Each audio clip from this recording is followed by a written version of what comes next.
All right, so I thought I'd better film a bit of an update as to what's going on.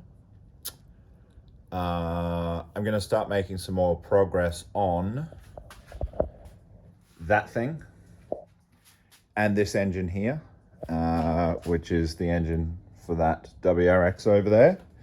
The thing that has taken or been the biggest hold up was deciding on what I was going to do for an intake pipe. So I've decided on this AVO one, which is specifically designed for a 97. What has made it tricky is, and this manifold isn't bolted down yet, but if I can get this shit out of the way, out of the front of this turbo, it's got to make a pretty drastic turn to get underneath the manifold here. And I did try another pipe. I'll show you which one. We can see. Chuck it on this microwave here. So this is a Killer B one that I bought. Luckily I bought it second hand because it doesn't work.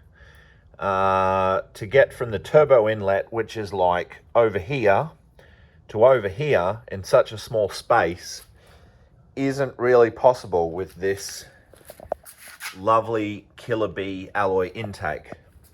So I'm going to try and fit that on the white car, which is, oh, you can you see it? Yeah, there it is.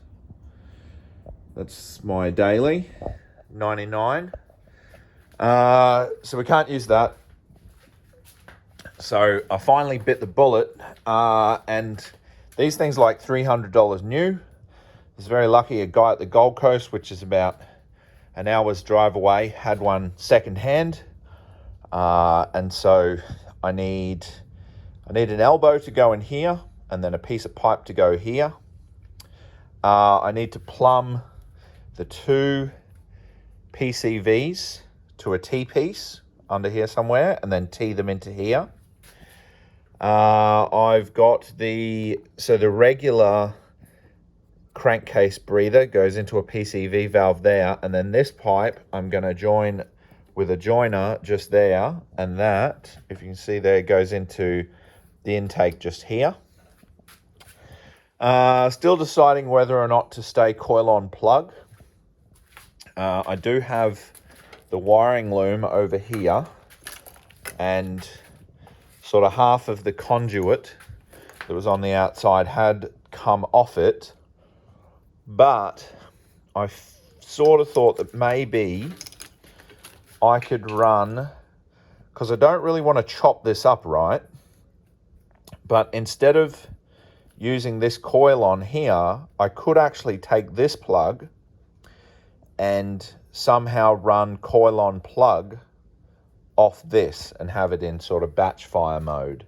But I have to talk to Sam, the wiring guy.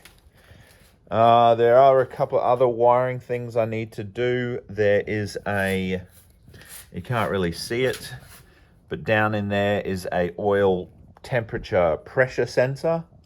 I have this is a GM map sensor.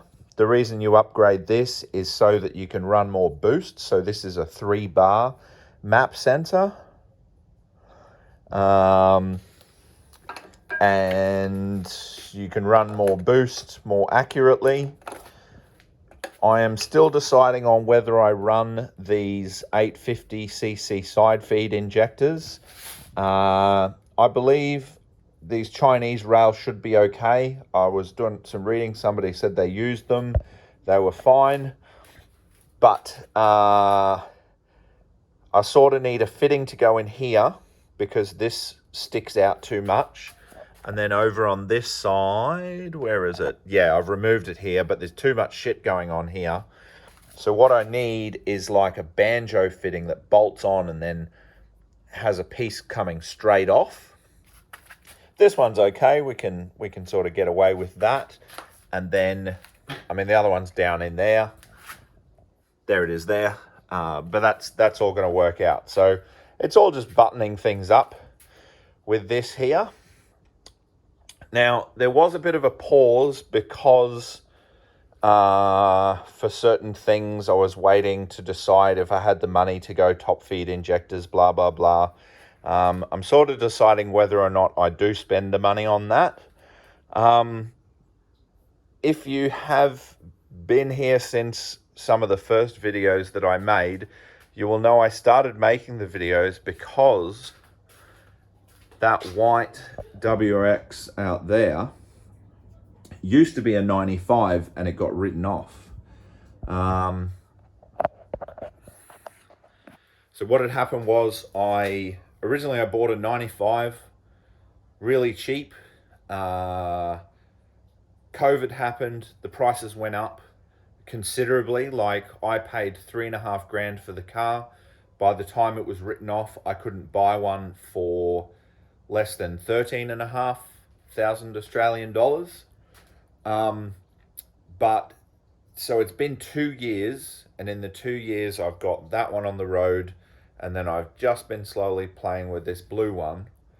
But this whole time I've been waiting for the outcome of the car accident from the lady who ran into my white car because I received some damage to my knee. Now, that has all finally been finalized, and I can now move on with my life. But there has been another spanner in the works. See all these bicycles that I have lying around? I mean, there's not too many these days. That's because that's what I do for a living. I'm a bicycle mechanic. And before the pandemic, I had taken a break from being a bicycle mechanic, and I drove a truck for one of my customers. But then when the pandemic hit, I was out of a job, and so I decided to do bicycle repairs from home. Now, it was really, really successful. I wasn't making tons of money, but I was able to pay my bills and feed my family. But what's happened is, I have a friendly neighbor. Let me just grab my torch. I have a friendly neighbor that doesn't like my Cresta.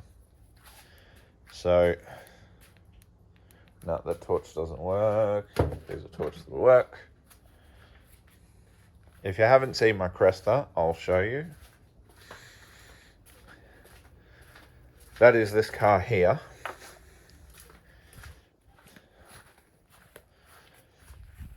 So this was previously diesel, and I've put a 1JZ in it. And literally the day that it went on the road, it's fully engineered for every modification that it has. It's been scrutinized numerous times by the police. And I've been in trouble for things like when my tires were wearing out, and there was a time when my exhaust was hanging down a bit low, which is fair enough. But my friendly neighbor decided that this car he thought was too loud. So he wrote to the transport department here in my state. The lady rang me and she says, "Oh, your car's way too loud." I said, "It's not. The exhaust was made by a reputable exhaust place. It's fully engineered. It might be louder than a regular car, but it isn't louder than 92 decibels at 45 degrees from the exhaust." And she was happy with that.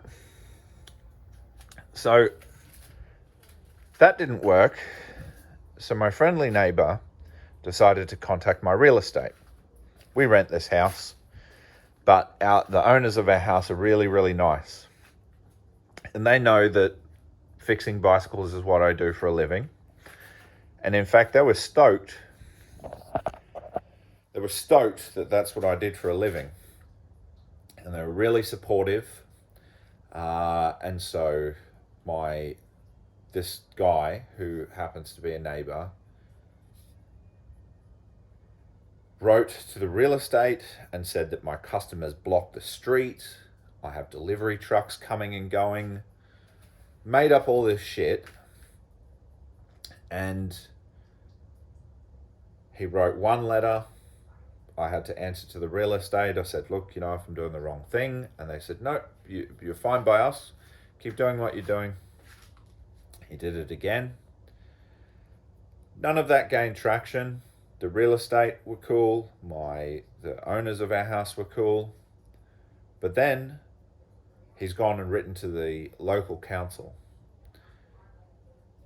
By council definition, bicycle repairs cannot be a home business without prior approval. So essentially, I would have to engage a town planner, which is very costly. They work at $250 an hour. If I was approved, the rates for the house would go up. The rent in Australia is quite expensive now. And they've just raised the rent of the house, so we're kind of on the limit. Like, I'm not earning millions of dollars. I'm just getting by, or was just getting by. So anyway, long story short, the council has said you've got until January to stop working from home. Now, I work at a charity now 4 days a week. I was working 3 days a week and working 2 days at home.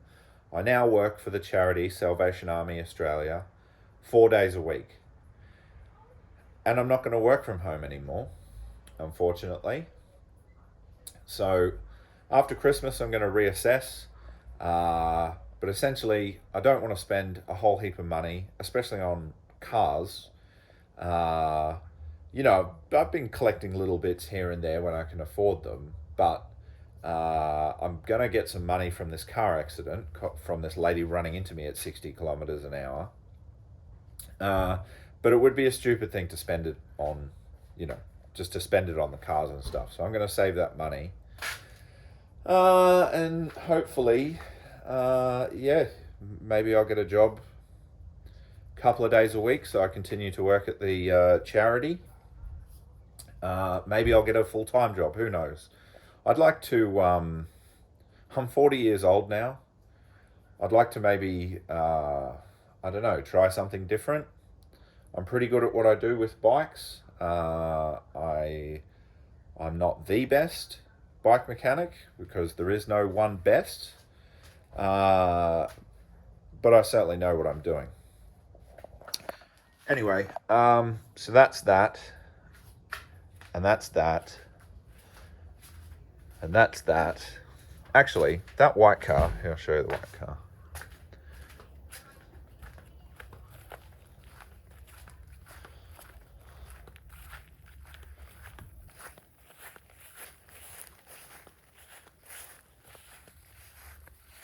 There's a white car there. Apart from the bad paint, it's been pretty good. I do have to do the rocker gaskets because it's dripping a bit of oil onto the headers and making a burning smell, which my wife is not happy about. So I'm going to fix that. This is the Jeep.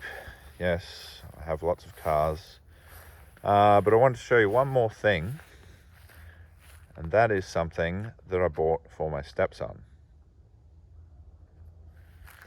And it is a 2JZ Toyota Sora. Not going to pop the bonnet. But I bought this for my stepson. He only has a learner license at the moment, but this is going to be his first car.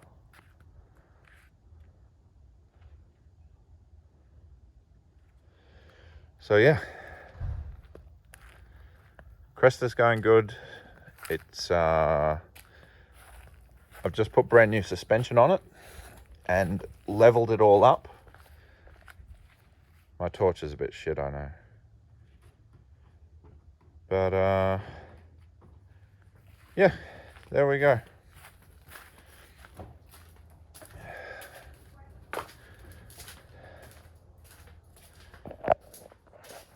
So thanks everybody for watching.